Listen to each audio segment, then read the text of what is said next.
Actually, maraming tumatawag sa akin na gustong tumulong. Kaya nakakatuwa kasi itong Showtime, nagsimula lang naman ito sa playtime tayo, di ba? Good vibes show lang naman tayo dati. Pero unti-unti nagiging plataforma na siya, hindi lang para magpatawa, kundi para makatulong din sa mga kapwa natin. Di ba? Kasi sa panahon nga ngayon, parang nahihirapan tayong yung mga inaasahan natin sumaklolo sa atin, parang tinalikuran tayo. Kaya tayo na muna ang magtulungan. Di ba? Hindi man lahat agad-agad pa isa-isa matulungan natin. Kaya, ito yung segment ng Showtime na pinapadalangin ko sana magtagal.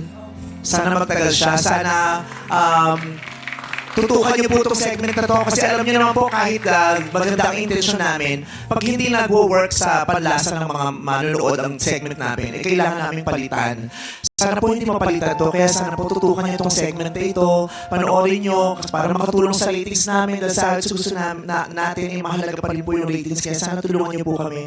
At nakakahiyaman, alam kong hindi ko dapat ito sinasabi dahil parang nakakababa ng equity at premium ng programa namin at ng aming istasyon, pero humihingi na po ako ng tulong sa mga sponsors, sa mga advertisers. Sana po matulungan niyo po kami. Hindi po para sa amin at sa programa lang.